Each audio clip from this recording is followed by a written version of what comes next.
الحمد لله رب العالمين والصلاة والسلام على رسوله الكريم وعلى آله وأصحابه أجمعين إلى يوم الدين. أما بعد، إن خير الحديث كتاب الله وخير الهدي هدي محمد صلى الله عليه وسلم وشر الأمور محدثاتها وكل محدثة بدعة وكل بدعة ضلالة وكل ضلالة في النار أو كما قال عليه الصلاة والسلام. رب اشرح لي صدري ويسر لي أمري واحلل عقدة من لساني يفقهوا قولي. رب يسر ولا تعسر وتمم بالخير. تمام تعریف اللہ رب العزت کے لیے ہے. درود و سلام ہو حضرت محمد صلی اللہ علیہ وسلم پر. حاضرین محترم، نماز کے تعلق سے ایک سلسلہ ہم نے شروع کیا تھا جس کا مقصد یہ تھا کہ نماز کی صحیح نوعیت ہمارے سامنے آ جائے اور نماز کے نام سے مسلمانوں میں جو انتشار، اشتراک اور لڑائی جھگڑے اور مناظرے رائج ہیں وہ ختم ہو یا کم ہو. اس سلسلے میں ہم نے اس کے 3 عنوان بنائے تھے. پہلا عنوان یہ تھا کہ قرآن مجید نے نماز کے کون کون سے اعمال بیان کیے ہیں وہ آپ کے سامنے آ چکا ہے. دوسرا موضوع تھا کہ نماز کے وہ اعمال جن کو نبی کریم صلی اللہ علیہ وسلم نے اپنی زبان مبارک سے بیان کیا ہے، جس کے بارے میں کوئی تعلیم دی ہے، کوئی تاکید کی ہے، کوئی تلقین کی ہے، کچھ فرمایا ہے جو چل رہا ہے. اور تیسرا موضوع یہ تھا کہ نماز کے وہ اعمال جن کے بارے میں خود نبی کریم صلی اللہ علیہ وسلم نے تو کچھ نہیں فرمایا، البتہ دیکھنے والوں نے، دوسروں نے، صحابہ نے بتایا کہ میں نے نبی کریم صلی اللہ علیہ وسلم کو ایسا کرتے دیکھا. تو یہ 3 الگ الگ ہوا. تو ہمارے یہاں جو اختلافات ہوتے ہیں یہ تیسرے موضوع پر ہوتے ہیں. جہاں تک پہلا اور دوسرا موضوع ہے اس میں مسلمانوں میں کہیں کوئی اختلاف نہیں پایا جاتا. یہی اصل میں نماز کی جو اصل ہے وہ یہی ہے جو قرآن نے بیان کی ہے اور جو نبی کریم صلی اللہ علیہ وسلم نے بیان کی ہے. اس کے بعد جو تیسرا پہلو ہے وہ بڑا ہی دلچسپ پہلو ہے. یہ پڑھنے کی چیز ہے. آپ کو لگے گا کہ کس طرح سے اس کے اندر ہمارے علماء نے، ہمارے فقہا نے دماغ لگایا ہے، ماتھا پچی کی ہے اور کس طرح سے نقطے نکالے ہیں. ظاہر ہے کہ یہ بہت بڑا موضوع ہے. تیسرا موضوع یہ بہت ہی بڑا موضوع ہے اور میں ظاہر ہے کہ کچھ اشارات ہی آپ کو کر سکتا ہوں، لیکن کسی کو دلچسپی ہو تو وہ کتابیں پڑھ سکتا ہے. اس موضوع پر 2 کتابیں بڑی اہم ہیں. چھوٹی چھوٹی تو اردو میں بہت سی کتابیں ہیں جس میں سارے فقہا کی اور سارے علماء کی رائے مل جاتی ہیں، لیکن وہ اطمینان بخش نہیں ہوں. 2 کتابیں ایسی ہیں جس کو اگر آپ مطالعے میں رکھیں، ظاہر ہے کہ اہل علم مطالعے میں رکھتے ہیں اور وہی رکھ بھی سکتے ہیں. ایک تو ہے الموسوعۃ الفقہیہ. یہ کویت کی حکومت نے 45 جلدوں میں ایک فقہ کا انسائکلوپیڈیا تیار کرا ہے. یہ اردو میں بھی ہے، عربی میں بھی ہے. لیکن اس میں پریشانی یہ ہے کہ آپ کو ہر موضوع کے لیے کئی جلدیں الٹنی پڑیں گی کیونکہ یہ الفابیٹ کے حساب سے بنائی گئی ہے. مثلا آپ کو رکوع کے بارے میں پڑھنا ہے تو آپ کو رے والی جلد نکالنی پڑے گی. وہ جلد جس میں را سے مسائل بیان ہوئے. آپ کو سجدہ دیکھنا ہے تو پھر سین والی جلد نکالنی پڑے گی. دعا کے بارے میں دیکھنا ہے تو دال والی جلد، تو بڑی جلد ہے. دوسری کتاب وہ علامہ وہبہ زحیلی کی ہے، الفقہ الاسلامی و ادلتہ. یہ بھی عربی میں اور اردو دونوں میں دستیاب ہے. یہ بہت زبردست کتاب. ایک ہی جگہ تمام رائے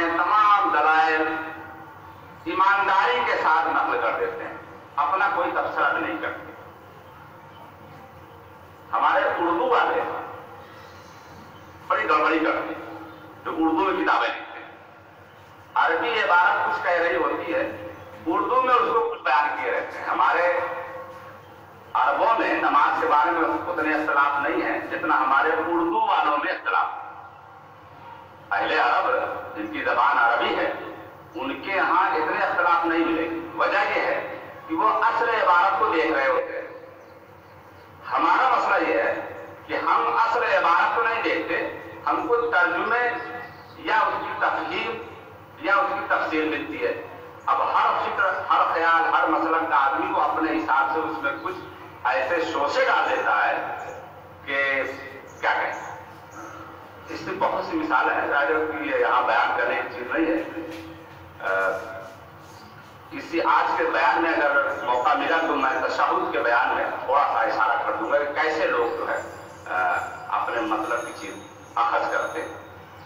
तो वो मैंने आपको तकबीर, क़याम, क़िरात वगैरह बयान कर दिया था और रुकू और सुजूद के बारे में कुछ बयान किया था। आज उसी सिलसिले में मजीद कुछ बातें, क्योंकि रुकू और सुजूद ये नमाज का सबसे अहम रुकन है, सबसे ही अहम रुकन है रुकू और सजदा। यही वजह है कि नबी करीम सल्लल्लाहु अलैहि वसल्लम ने इसके बारे में कई तालीम फरमाई। तो इसको हम फिर से एक बार देख लेते हैं, उसके बाद फिर तशहुद और सलाम रह जाएगा, फिर इंशाअल्लाह ये चैप्टर हमारा पूरा हो जाएगा।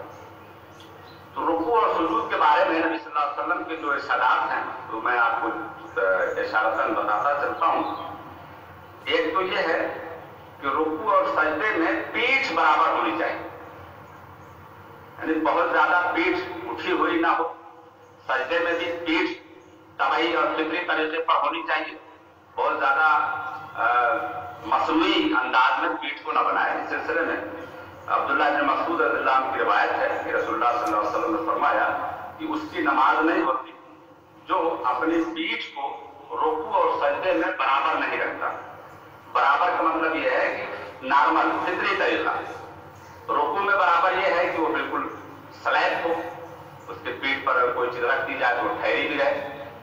मसलन सजदे में तो यह मुमकिन नहीं है, क्योंकि जाहिर है कि पेशानी जब जमीन पर है तो पहले से बिगड़ेगा, लेकिन उसमें बहुत ज्यादा कुछ ऐसा ना करें कि पीठ वगैरह कुछ ज्यादा निकल जाए फितरी तरीके पर।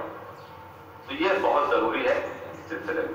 बहुत से लोग रुकू करेंगे तो वो ऐसा लगेगा कि उड़ा दें एक तरफ से। तो ये ऐसे होगा जब आप अपने घुटने को कस के नहीं पकड़ेंगे, पूरे पंजे से नहीं पकड़ेंगे, तभी होगा। अगर आप घुटने को पूरे पंजे से पकड़ेंगे तो आपका हाथ इतना बड़ा है ही नहीं कि पीठ आपकी सीधी हो सके, तो आप इंशाअल्लाह नॉर्मल हो जाएंगे। तो घुटने को आप पूरा जो है पकड़े। दूसरी बात कि जल्दी जल्दी नमाज पढ़ने वाले के ताल्लुक से एक रिवायत मैंने आपको बताई थी, उसमें रुकू सजदा सब एक बंदा था वो बहुत जल्दी जल्दी कर रहा था और 3 बार नबी सल्लल्लाहु अलैहि वसल्लम ने उसको फिर से नमाज पढ़वाई। हुजूर बैठे थे मस्जिद में, वो आया, उसको नमाज पढ़नी थी और नमाज पढ़ ली। हुजूर ने कहा कि फिर से पढ़ ले, तेरी नमाज नहीं हुई। 3 बार उसने किया। फिर उसने कहा अल्लाह के रसूल जैसे मैं जानता हूं वैसे मैंने पढ़ ली। तो आपने उसको तलकीन की। जाहिर है पूरी नमाज के बारे में नहीं बताया, जहां जहां उसकी गड़बड़ी हो रही थी उसी को आपने बता दिया। बगैर चीज ठीक थी तो ठीक है। तो उसमें जो बात आपने फरमाई वो ये कि जब नमाज के लिए खड़े हो तो तकबीर कहो। नहीं, तकबीर कहने का भी एक खड़े हो गए इत्मीनान से अल्लाहु अकबर कहोगे। अब ऐसा तो नहीं ना दौड़े दौड़े आया चले गए, इत्मीनान से। फिर जो कुछ कुरान से याद हो और आसानी के साथ पढ़ सको उसे पढ़ लो। कुरान मजीद का बड़ा अजीब मामला। नबी करीम सल्लल्लाहु अलैहि वसल्लम ने फरमाया है कि कुरान मजीद के बारे में ना कहा करो कि मैं ये आयत भूल गया, बल्कि ये कहा करो कि मुझे ये आयत भुला दी गई। ये बड़ी अजीब किताब है, जितनी जल्दी याद होती है उतना ही जल्दी ये निकल भी जाती है। और पुख्ता सूरा जो बार बार पढ़ रहे हैं आप, वो भी आप भूल जाएंगे, यानी आपको भुला दी जाएगी। ये कुछ उसका अपना एक एजाज है। तो वही कहा कि जो जो याद है और आसानी से पढ़ सकते हो। अब नमाज में इमाम साहब अगर ऐसी सूरतें पढ़ना शुरू कर दें जो उनको याद तो थी लेकिन उन्हें यकीन नहीं है कि आसानी से पढ़ सकते नहीं, नमाज में गड़बड़ होती है तो थोड़ा सा तबीयत में अजीब सी कैफियत पैदा हो जाती है। तो बार बार आयतों का दोहराना और फिर फिटिकना और फिर लुकमे लेना, इसलिए जो बहुत आसानी से पढ़ी जा सकती है वही पढ़नी चाहिए। तो वही आपने फरमाया कि जो कुछ कुरान से याद हो और आसानी के साथ पढ़ सको उसे पढ़ो। फिर इत्मीनान से ठहर कर रुकू कर फिर सर उठा यहां तक कि सीधा खड़ा हो जाए, यानी यही उससे नहीं हो रहा था। बस वो रुकू में जाता था और फिर जल्दी से उठा और पूरा उठा भी नहीं, फिर सजदे में चला गया। तो ये आपको होता है। फिर इत्मीनान से ठहर फिर उसके बाद सजदा कर। तो गोया नमाज में आपने उसको इत्मीनान तादील बताई। ये चीज भी हमारे पेश नजर रहनी चाहिए। इसी तरह से रुकू और सजदे में कुरान नहीं पढ़ना। रुकू सजदे में तो बंदा अपने रब से बिल्कुल ही करीब होता है और इस सिलसिले में नबी सल्लल्लाहु अलैहि वसल्लम ने फरमाया है कि बंदे को चाहिए कि वो अपने रब से जो मांगना चाहे मांग ले, क्योंकि अक्सर सजदे की दुआएं कबूल होती हैं, लेकिन कुरान पढ़ने से मना किया गया। तो गोया अपनी ख्वाहिश अपनी तमन्नाएं वो ख्वाहिश की शक्ल में भी होंगी तो अल्लाह ताला को पहुंच जाएंगे। अल्लाह ताला तो दिलों के हाल से वाकिफ है, उसको कोई जरूरी नहीं कि आप अल्फाज ही पहनाएं, अरबी ही बनाएं या उर्दू की कोई अदबी जबान दें, आपके इशारात भी अल्लाह ताला को पहुंच जाएंगे। आप ख्वाहिश कर लें अपनी जबान में भी आप कह सकते हैं, कोई हर्ज की बात नहीं। अरबी बना ले तो अरबी भी कहें, लेकिन कुरान नहीं पढ़ेंगे। इस सिलसिले में अब्दुल्लाह इब्न अब्बास रज़ियल्लाहु अन्हु की रिवायत है, रसूलुल्लाह सल्लल्लाहु अलैहि वसल्लम ने फरमाया कि तुम्हें मालूम होना चाहिए कि मुझे रुकू और सजदे में कुरान पढ़ने से मना किया गया। लंबी रिवायत थी, उसी में आखिर में ये बात आपने फरमाई जो मैंने आपको सुना दी, जो नमाज से मुताल्लिक थी, कि सारे नमाजियों को ये बात मालूम रहनी चाहिए कि मुझे, यानी अल्लाह के रसूल फरमा रहे हैं कि मुझे रुकू और सजदे में कुरान पढ़ने से मना किया गया। गोया कोई नहीं पढ़ सकता, तो इसका भी लिहाज रहना जरूरी है। रुकू पाने के लिए दौड़ना मना है। हज़रत अबू हुरैरा रज़ियल्लाहु अन्हु से रिवायत है कि रसूलुल्लाह सल्लल्लाहु अलैहि वसल्लम ने फरमाया, नमाज के लिए फितरी चाल से चलते हुए आओ। फितरी चाल से यानी चाल होती है उससे चलते हुए आओ, दौड़ो मत। जितनी नमाज मिल जाए उसे पढ़ लो और जो छूट जाए उसे सलाम के बाद पूरी कर लो। यानी दौड़ करके नमाज में आना ये अल्लाह ताला को पसंद नहीं। एक तो ये अल्लाह की इबादत का घर है, गोया की सबसे अच्छी जगह है अल्लाह ताला की, और फिर उसमें उधम मचाए ये ठीक नहीं। तो इसका एहतमाम करना चाहिए। बहरहाल आवाम तो इसका एहतमाम करती है, लेकिन ये चीजें जहां सीखी सिखाई जाती हैं यानी मदरसे वगैरह, वहां आमतौर से इसकी बड़ी खिलाफ वर्जियां पाई जाती है। बच्चे आमतौर से दौड़ते रहते हैं, सर उनको बताया भी जाता है, मना किया जाता है। तो दौड़ करके रुकू पाने की कोशिश नहीं करनी चाहिए। फितरी तरीके से आइए, अगर रुकू मिल गया तो ठीक है, नहीं तो फिर पाल कुछ कर दीजिए। इसी तरह से सजदे में बाल है, कपड़ा है, ये सब चीजें समेटने बटोरने, इससे भी आपने मना किया। अब्दुल्लाह इब्न अब्बास से मरवी है, ऊपर जितनी रिवायत मैंने पढ़ी है वो सब बुखारी की थी। सिर्फ पहली रिवायत वो नसाई की थी जिसमें यह था कि पीठ और पीठ को बराबर रखे, बाकी सारी रिवायत में बुखारी। बाल और कपड़ा वगैरह समेटने से मना किया। अब्दुल्लाह इब्न अब्बास से मरवी है कि रसूलुल्लाह सल्लल्लाहु अलैहि वसल्लम 7 हड्डियों पर सजदा करते और सजदे में बाल और कपड़ा न समेटने का हुक्म दिया है। 7 हड्डी मतलब 2 हाथ, 2 पैर, 2 घुटना, पेशानी और नाक, इसको एक पान माना गया है। तो ये करते थे और हरदम बटोरना और ये सब चीजें इससे मना किया। लेकिन ऐसा अमल नहीं होना चाहिए कि मालूम हो कि बस कुछ गैर जरूरी काम हो रहा है। ये बुखारी के बारे में। इसी तरह से सजदे में कुत्ते की तरह हाथ बिछाने से मना किया गया है। انس بن مالک رضی اللہ عنہ سے روایت ہے کہ رسول اللہ صلی اللہ علیہ وسلم نے فرمایا سجدہ ٹھیک ٹھیک ادا کرو اور تم میں سے کوئی کتے کی طرح اپنے ہاتھ کو زمین پر نہ بچھائے. بخاری کی روایت ہے. کتا جو بیٹھتا ہے وہ اپنے ہاتھ کو بالکل زمین میں پٹ رکھتا ہے اور اپنے سر سے آگے کر اس کا ہاتھ ہوتا ہے. تو ہمارا سجدہ ایسا نہیں ہونا چاہیے. ہمارا ہاتھ اٹھا ہونا چاہیے اور کان کے آس پاس تک ہمارا ہاتھ رہے, سر سے آگے نہ نکلنے پائے. یہ بات دھیان رہنی چاہیے. اسی طرح سے وہی بیچ والی بات سجدے میں بھی ہے جو رکوع میں آئی تھی. وہاں بھی آپ نے رکوع سجدے کو ساتھ میں بیان کر دیا تھا. یہاں بھی وہی ہے. اسی طرح کبے کی طرح ٹھونگ مارنے سے منع کیا. عبد الرحمن بن شبلی رضی اللہ عنہ سے روایت ہے کہ رسول اللہ صلی اللہ علیہ وسلم نے فرمایا, رسول اللہ صلی اللہ علیہ وسلم نے 3 باتوں سے منع فرمایا ہے. ایک تو یہ کہ کبے کی طرح ٹھونگ مارنے پر سجدے میں گئے ہو گئے, یہ طریقہ ٹھیک نہیں. ایک کبے کی مانند ہے اور ٹھونگ مارتا رہتا, تو اس سے منع کیا ہے. کیونکہ لوگ کرتے ہیں, اس وقت بھی کرتے تھے, آج بھی کرتے ہیں اور کرتے رہیں گے. اس لیے یہ تعلیم ضروری تھی. تو سجدے میں پورا اطمینان ہونا چاہیے. کم سے کم 3 مرتبہ سبحان ربی الاعلیٰ پڑھنے تک تو اس کو اطمینان رکھنا ہی چاہیے. اس سے زائد وہ 10 بار 20 بار پڑھے جتنا اس کے پاس وقت ہے. اس طرح سے دوسرا جو منع کیا ہے حضور نے, وہ درندے کی طرح ہاتھ بچھانے سے. وہی کتے کی طرح یا درندہ جو بھی بیٹھتا ہے ویسے ہی بیٹھتا ہے, وہ ہاتھ بچھا لیتا ہے اور سر کے آگے نکل جاتا ہے. کچھ ہی ہوتے ہیں جو درندے آتے, کتا ہے, شیر ہے, سب ایسے ہی بیٹھتے ہیں. لیکن جو چوپائے وغیرہ ہیں وہ ایسے نہیں بیٹھتے, بکری وغیرہ ہے وہ ایسے نہیں بیٹھتے. تو درندہ اس لیے کرتے.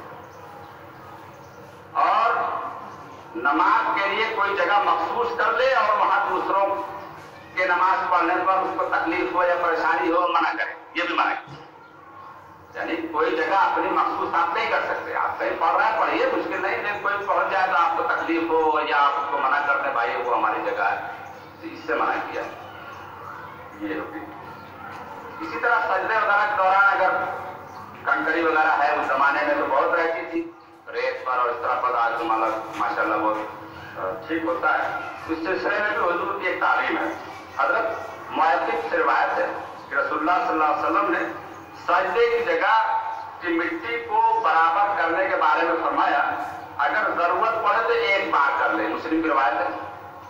یعنی ضرورت پڑے بھائی پیشانی ہے اس کو 1 بار کر لے. کچھ بھی ہو, کنکر ہو یا اور کچھ بھی ہو, تو آدمی 1 بار کر سکتا ہے. اسی طرح سے کثرت سے دعا. اور ابو ہریرہ سے روایت ہے کہ رسول اللہ صلی اللہ علیہ وسلم نے فرمایا کہ بندہ اپنے رب کے بہت زیادہ قریب سجدے کی حالت میں ہوتا ہے, لہذا کثرت سے دعا کیا کرو. مسلم کی روایت. یعنی بہت قریب رہتا ہے, شہر سے بھی قریب ہوتا ہے. تو بندہ جو اس کو خواہش ہے, جو پریشانی ہے, جو دقت ہے, وہ سجدے میں اپنے رب سے بیان کرتے. تو یہ بھی آپ کی تعلیم ہے. یہ کچھ رکوع اور سجدے کا بیان تھا جو الحمدللہ پورا ہو گیا. اب اس کے بعد تشہد کے بارے میں کچھ باتیں آپ نے بتائی ہیں اور سلام کے بارے میں. تشہد کے بارے میں ایک روایت میں نے نقل کی ہے کہ عبداللہ بن مسعود رضی اللہ عنہ سے مروی ہے کہ رسول اللہ صلی اللہ علیہ وسلم نے فرمایا کہ جب تم 2 رکعت پر بیٹھو تو التحیات پڑھا کرو.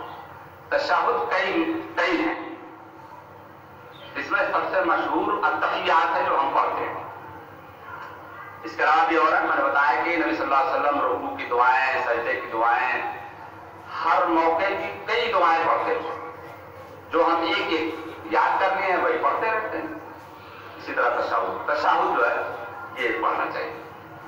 اب تشہد میں بہت سے اور بیانات ہوں گے, تو اس میں نبی صلی اللہ علیہ وسلم نے کچھ نہیں کہا. وہ لوگوں نے بتایا, لوگوں نے بیان کیا اور پھر اس کے بعد لوگوں نے سمجھا. مثلا تشہد کا یاد پڑھتے ہوئے انگلی اٹھانا, رفع سبابہ, انگلی اٹھانے کا مسئلہ, انگلی ہلانے کا مسئلہ, یہ سب نبی صلی اللہ علیہ وسلم کے اپنی زبان مبارک سے کوئی ارشاد اس میں نہیں ملے گا. صحابہ بتائیں گے کہ میں نے نبی صلی اللہ علیہ وسلم کو دیکھا کہ آپ ایسا کر رہے تھے, اور اس کے بعد پھر فقہا اسے سمجھیں گے. کیسے سمجھیں گے؟ اشارہ میں کر دے رہا ہوں. ایک साहब समझेंगे या एक फकीह समझेंगे कि चूंकि जब बंदा उसमें पढ़ता है कि मैं गवाही देता हूं कि अल्लाह के सिवा कोई माबूद नहीं, तो अपनी कलमे शहादत को उठाए ताकि अल्फाज और उसके आज़ा दोनों ये गवाही देते हैं कि अल्लाह एक है। दूसरा इससे एक फहम ये निकालेगा कि चूंकि नबी सल्लल्लाहु अलैहि वसल्लम ने फरमाया कि जब बंदा अपनी उंगली उठाता है, तौहीद का इकरार करता है, फिर शैतान के लिए बड़ा तकलीफ दे होता है। तो अब इसको जो है मुसलसल करना चाहिए ताकि शैतान को खूब तकलीफ पहुंचे। वो उसकी एक समझ है। तीसरी समझ ये आएगी कि उंगली को उठा के हिलाया कैसे जाए, ऊपर नीचे कि दाएं बाएं। तो आपको एक फकीह कहेंगे कि दाएं बाएं हिलाया जाए, एक फकीह कहेंगे कि ऊपर नीचे हिलाया जाए, अगला फकीह कहेगा कि शुरू से लेकर आखिर तक हिलाया जाए, एक फकीह कहेगा कि इल्लल्लाह पे उठाएगा बस हिलाएगा नहीं, खड़ा किया जाएगा इल्लल्लाह पे। ये हमारे फुक़हा हैं जिन्होंने अपने फहम से समझा। चूंकि नबी सल्लल्लाहु अलैहि वसल्लम ने कोई खुलासा नहीं किया, कोई वजाहत नहीं फरमाई, कोई दो टूक जुमला नहीं कहा, लोगों ने बयान कर दिया। अब उससे समझा जा रहा है तो समझ में गलत भी हो सकता है, सही भी हो सकता है। जब हम इसको समझ जाएंगे, असल में हमारे समझ का मामला है, जहां इख्तिलाफ होता है तो हर आदमी नॉर्मल हो जाएगा। सोचेगा कहीं मेरी समझ ना गलत हो, वो सोचेगा कहीं मेरी समझ ना गलत हो। तो लिहाजा दूसरों पर चढ़ाई करने से अच्छा है कि भाई अपनी करते रहो, गौर फिक्र करते रहो, अपनी करते रहो, गौर फिक्र करते रहो, पढ़ते रहो, सुनते रहो, समझते रहो। तो यही असल में समझना, यही हम समझ लेंगे। अब अच्छा हमारे उर्दू वाले यही करते हैं, जब अपनी बयान करेंगे तो ऐसा बयान करेंगे कि जैसे हुजूर ने यही कहा है, ऐसे ही कहा है, हुजूर ने ऐसा कुछ नहीं कहा। अब अंगुली उठाने के लिए एक लफ्ज आपको मिलेगा अशारा, अशारा, इशारा किया, यह फेल मादी है। अब इस फेल मादी को मादी इस्तेमरारी बनाना, यानी इशारा करते रहे, ये भी एक कमाल है कि भाई अशारा मतलब इशारा किया। पहले मादी में यही होता है कि उसने किया, अब किया, अब इससे हम क्या समझे, पूरी नमाज किया, पूरे बैठते वक्त किया, या शदवा पे उठा के इल्लल्लाह पे गिराया, तो अभी हमारी अपनी समझ है। लफ्ज सिर्फ अशारा है, फेल मादी है, इसमें इस्तेमरारी का माने लेने का कोई नुमाया वो नहीं है। लेकिन अरबी जबान की वसात इतनी है कि कहीं ना कहीं तो गुंजाइश निकलती है तो लोग ले लेते हैं, तो ले लेते हैं तो ठीक है, तो लड़ाई तो मत की जाए, लड़ाई न की जाए, तो इत्तेहाद इत्तेफाक जो हमारा फर्ज है उसको तो न तोड़ा जाए। तो ये मैंने कुछ इशारे कर दिए, इंशाअल्लाह इस पर और भी बातें आपके सामने आती रहेंगी। अल्लाह ताला से दुआ है कि अल्लाह ताला हमें दीन का सही फहम अता फरमाए। वाह दावाना अल्हम्दुलिल्लाहि रब्बिल आलमीन, सुब्हान रब्बिका रब्बिल इज्जति अम्मा यसिफून, व सलामुन अलल मुरसलीन, वल्हम्दुलिल्लाहि रब्बिल आलमीन।